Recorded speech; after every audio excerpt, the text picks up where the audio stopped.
할렐루야. 오늘도 새날을 주신 하나님을 찬양합니다. 오늘은 찬송가 410장 내 맘에 한 노래 있어. 우리 이 찬양으로 함께 찬송하면서 하루의 문을 활짝 열어가기를 원합니다. 가사를 깊이 생각하면서 함께 찬송하겠습니다. 1절과 4절을 함께 찬송합니다. 내 맘에 한 노래 있어 나 즐겁게 늘 부르네. 이 노래를 부를 때에 큰 평화 임하도다.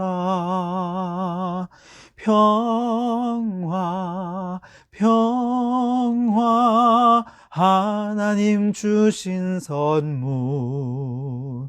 오 크고 놀라운 평화 하나님 선물일세. 이 평화를 얻으려고 주 앞으로 나아갈 때 주 예수님 우리에게 이 평화 주시도다. 평화 평화 하나님 주신 선물. 오 크고 놀라운 평화 하나님 선물일세. 아멘. 오늘 우리에게 주시는 하나님의 말씀은 로마서 3장 9절에서 20절까지 말씀입니다. 로마서 3장 9절에서 20절까지 제가 봉독해 드리겠습니다. 그러면 어떠하냐? 우리는 나으냐? 결코 아니라. 유대인이나 헬라인이나 다 죄 아래 있다고 우리가 이미 선언하였느니라. 기록된 바 의인은 없나니 하나도 없으며 깨닫는 자도 없고 하나님을 찾는 자도 없고 다 치우쳐 함께 무익하게 되고 선을 행하는 자는 없나니 하나도 없도다. 그들의 목구멍은 열린 무덤이요 그 혀로는 속임을 일삼으며 그 입술에는 독사의 독이 있고 그 입에는 저주와 악독이 가득하고 그 발은 피 흘리는데 빠른지라. 파멸과 고생이 그 길에 있어 평강의 길을 알지 못하고 그들의 눈앞에 하나님을 두려워함이 없느니라 함과 같으니라. 우리가 알거니와 무릇 율법이 말하는 바는 율법 아래에 있는 자들에게 말하는 것이니 이는 모든 입을 막고 온 세상으로 하나님의 심판 날에 있게 하려 함이라. 그러므로 율법의 행위로 그의 앞에 의롭다 하심을 얻을 육체가 없나니 율법으로는 죄를 깨달음이니라. 아멘. 오늘도 이 말씀을 통해 우리에게 주신 하나님의 음성을 듣게 되길 바랍니다. 여러분, 유대인은 지난 시간에 우리가 살폈던 것처럼 하나님께로부터 엄청난 특권을 받은 민족이죠. 하나님께서 그들을 특별히 선택하셔서 할례라고 하는 선택의 징표도 주셨습니다. 뿐만 아니라 하나님의 말씀이라고 하는 이 귀한 율법을 그들이 맡게 되는 특권을 누리게 되죠. 그 특권을 가지고 그들이 율법대로 말씀대로 살아갈 때 하나님의 복을 누리며 살아가게 될 것입니다.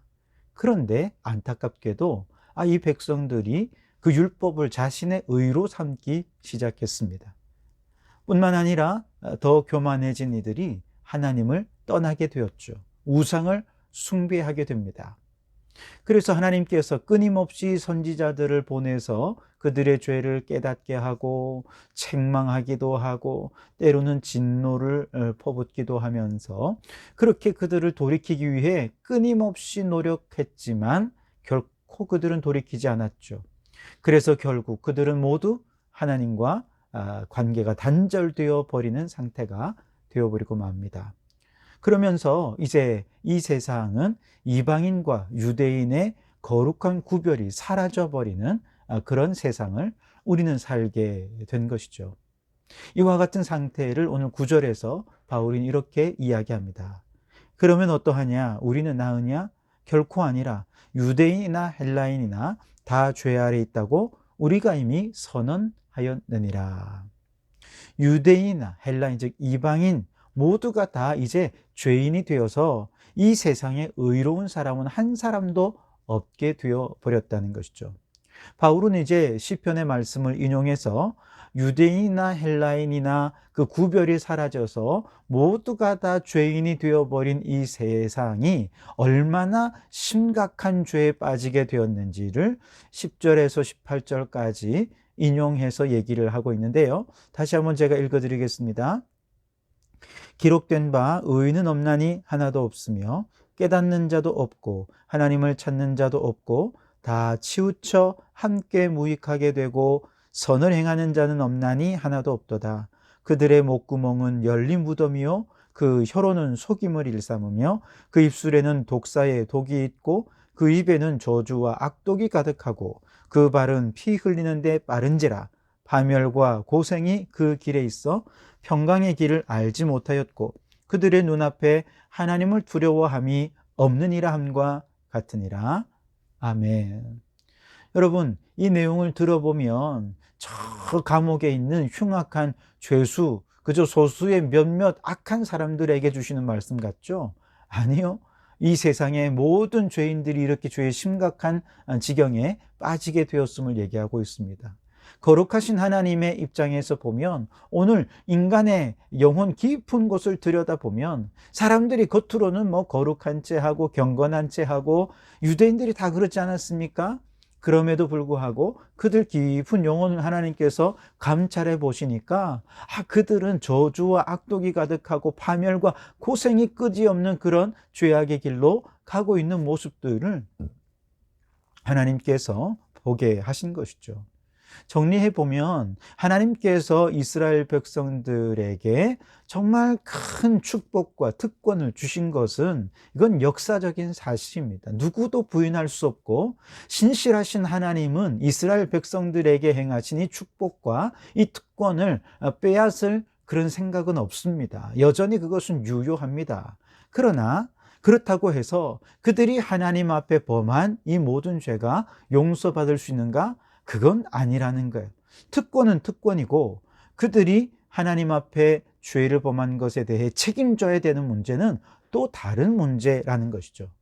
즉 한마디로 과거의 이스라엘 백성들이 하나님께 받은 유익, 그 특권, 그 축복, 그것이 오늘 그들이 하나님 앞에 범한 죄를 이렇게 상쇄해서 죄가 덮어질 수 있느냐? 아니요, 그럴 수 없다는 것입니다. 이것은 우리에게도 그대로 적용이 되는데요. 우리가 과거에 하나님 앞에 은혜를 받은 것, 여러분 이것이 우리의 오늘의 죄를 상쇄할 수 있느냐? 그럴 수 없다는 거예요. 어떤 분들은 내가 과거에 정말 하나님께 너무나도 큰 은혜를 받아서 내가 병자에게 손을 얹어 기도하면 병자가 낫기도 했어 라고 하지만 현재 그는 더 이상 하나님과 깊은 친밀한 관계를 맺지 못해요. 어떤 분들은 내가 과거에 열심히 전도해서 전도왕도 되어보고 그래서 나 때문에 예수 믿은 사람 많고 지금 뭐 집사도 있고 장로도 있고 그렇다라고 자랑은 하지만 지금 신앙생활 제대로 못하는 사람들이 있어요. 과거에 그는 정말 해외 선교에 정말 자신의 물질을 드리고 시간을 드리고 그래서 해외에 교회도 많이 짓고 또 해외에 많은 영혼을 구원하는 일에 헌신을 했어요. 그래서 그것을 막 자랑하지만 현재의 그의 신앙이 제대로 서 있지 못한 그런 부분들이 있습니다. 그렇다면 과거에 하나님께 받은 은혜와 하나님 앞에 충성했던 그 헌신들이 오늘 그가 하나님 앞에 올바로 서 있지 못한 것을, 이 죄를 상쇄할 수 있느냐? 아니요, 그럴 수 없다는 것이죠. 그래서 우리의 신앙생활은 언제나 현재형이어야지 과거를 살아서는 안 된다 하는 것이죠. 오늘 하나님 앞에 바로 서야 됩니다. 과거에 어땠느냐? 거기에 우리의 마음 빼앗기지 말고 오늘 내가 지금 하나님 앞에 어떤 모습으로 신앙생활하느냐? 오늘 내가 은혜 받았느냐? 오늘 내가 하나님께 능력 받았느냐? 오늘 내가 주님 앞에 충성하고 있느냐? 이것이 중요한 것이라 하는 것이죠. 여러분, 이스라엘 백성들이 과거에 누린 특권으로 오늘 그들의 죄를 용서받을 수 있는 게 아니었듯이 과거에 우리가 받은 은혜와 하나님 앞에 충성했던 것으로 오늘 우리의 죄가 해결함을 받을 수 없다는 거 잊지 마십시오. 그리고 우리는 이제 오늘을 살아가야 하겠습니다. 오늘 이 하루 주님과 얼마나 깊은 교제 가운데 주님께 충성하는지 그 모습을 주님 앞에 보여드리면서 하나님의 기쁨으로 살아가는 주의 일꾼들이 되실 수 있길 바랍니다.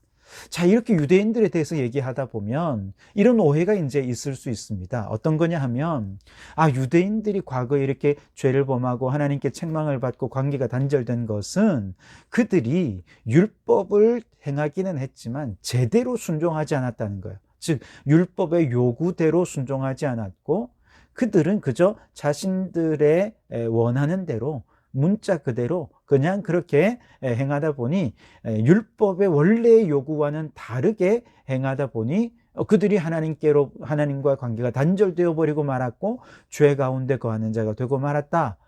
그러니 이 말은 다르게 얘기하면, 만약에 유대인들이 율법을 하나님께서 원래 주셨을 때 그 율법의 요구대로 철저히 순종하기만 한다면 그들은 율법의 행위로 말미암아 얼마든지 구원을 얻을 수 있을 거야 라고 생각하는 오해가 있을 수 있다는 것이죠. 여러분 어떻게 생각하십니까? 과연 그럴까요? 율법의 요구를 철저히 지키면 그들은 구원을 받을 수 있을까요? 결론은 아니다라고 하는 것입니다. 20절을 보세요. 그러므로 율법의 행위로 그의 앞에 의롭다 하심을 얻을 육체가 없나니 율법으로는 죄를 깨달음이니라. 율법의 원래의 기능은 죄를 깨닫는 거라는 거예요. 죄를 깨달아서 우리를 하나님의 심판대 앞에 세우는 것이죠. 그래서 19절 말씀에 이렇게 말씀하지 않습니까? 우리가 알거니와 무릇 율법이 말하는 바는 율법 아래 있는 자들에게 말하는 것이니 이는 모든 입을 막고 온 세상으로 하나님의 심판 아래에 있게 하려 하심이라. 그러니까 죄를 깨달은 자들이 하나님의 심판대 앞에 서도록 하는 것이 율법의 목적이라는 것이죠. 율법에는 애초부터 구원의 기능은 있지 않았다는 거예요. 그런데 많은 성도들은 율법을 제대로만 지키기만 하면 그것이 구원의 길이 될 수 있겠다, 이렇게 오해할 수 있지만 그건 아니라는 거예요. 자칫 이렇게 오해하다 보면 오늘 우리 성도들도 이렇게 율법주의라 아니면 바리새주의에 빠져서 과거 유대인들과 똑같은 신앙생활을 반복할 수가 있다는 것이죠. 그래서는 안 된다는 거예요. 여러분, 애초부터 하나님께서 율법을 주실 때 그 율법 이전에 은혜와 구원은 있었습니다. 여러분, 율법은 언제 주어졌습니까? 이스라엘 백성들이 출애굽한 이후에 율법이 주어졌죠. 시내산에서. 그러니까 구원이 먼저 있고 그 다음에 율법이 있죠. 구원의 은총이 먼저 있고 그 다음에 율법이 있는 것이지, 율법을 통해서 구원을 얻을 수 있는 것은 아니라 하는 것이죠. 또 다른 말로 얘기하면 믿음이 먼저고 그 다음에 율법이 있는 것이지, 율법을 통해 믿음에 이르게 되는 것은 결단코 아니라는 것이죠. 그래서 우리는 어떻게 구원을 받느냐? 오직 믿음으로 구원을 받습니다. 율법으로는 절대 죄를 이길 수가 없습니다. 애초부터 율법은 죄를 이기고 죄를 물리칠 만한 능력이 율법에는 없다는 사실입니다. 이렇게 생각해 볼 수 있어요. 어느 날 도둑이 물건을 훔치러 어떤 집에 들어왔어요. 그런데 물건을 안 훔치고 이방저방 돌아다니면서 막 구경하더니 어느 순간 이 친구가 집안을 막 헤집고 다니기 시작합니다. 그리고 제 마음대로 집안일에 막 간섭도 하기 시작합니다. 그러더니 점점 놀이방도 차지하고 거실도 차지하고 서재와 작업실까지도 장악하더니 안방까지 들어와서 주인 행세하고 심지어 통장에 도장까지 다 갖고 가가지고 완전히 이 집의 주인이 되어 버린 것이죠. 그리고 원래 주인이었던 그를 종으로, 노예로 부리기 시작하는 것이죠. 근데 이것이 율법과 죄의 관계에서 일어난 일이라는 것이죠. 첫 번째 사람 아담이 죄를 범하면서 죄가 우리의 영혼에 들어오도록 그만 허용하고 말았죠. 그런데 일단 죄가 우리 안에 들어오고 난 다음에 그 다음부터 안 떠나는 거예요. 우리 영혼에 눌러 살기 시작했습니다. 그리고 이 죄가 자꾸 우리의 인생을 간섭하기 시작하더니 결국 우리 인생의 주인이 되어서 우리 인생 전체를 죄악의 길로 이끌어가고, 율법이 죄를 몰아내 주기를 원했지만 율법은 죄를 몰아낼 힘이 없었고, 결국 율법이 요구하는 선을 행하길 원하는 우리가 어느 순간 율법대로 선을 행하는 삶을 살지 못하고 죄가 원하는 대로 그렇게 살아가면서 죄의 종이 되고 죄의 노예가 되어 살아가는 우리의 모습들을 보며 단식할 수밖에 없게 된 것이죠. 이 모습에 대해서 나중에 로마서 7장에서 바울이 탄식하며 얘기하는 것을 보게 되는데요. 어찌되었든 여러분, 우리가 반드시 잊지 말아야 할 것이 있습니다. 율법으로는 결코 죄를 몰아낼 수가 없다는 것이죠. 율법은 그저 죄를 깨닫고 우리를 심판대 앞에 세워서 하나님 앞에 철저히 회개해서 오직 은혜로 주님의 은혜를 구하는, 바로 이를 위해서 율법이 존재하는 것이지 율법의 행위를 통해 우리를 구원에 이르게 할 수는 없어요. 그럼 어떻게 구원을 얻습니까? 오직 믿음이죠. 오직 은혜고 오직 예수의 이름으로만 구원을 얻을 수 있게 되는 것입니다. 그러므로 여러분, 오늘 우리의 믿음을 잘 살펴보십시오. 혹시라도 유대인들이 제대로 율법을 지키기만 했다면 율법의 행위로 구원을 얻을 수 있을 거야 라고 생각하면서 구원을 얻기 위해 어떤 나의 행위를 공로로 삼으려는 그런 모습이 내게 있지는 않습니까? 아니면 주님의 은혜만을 구하는 우리의 신앙입니까?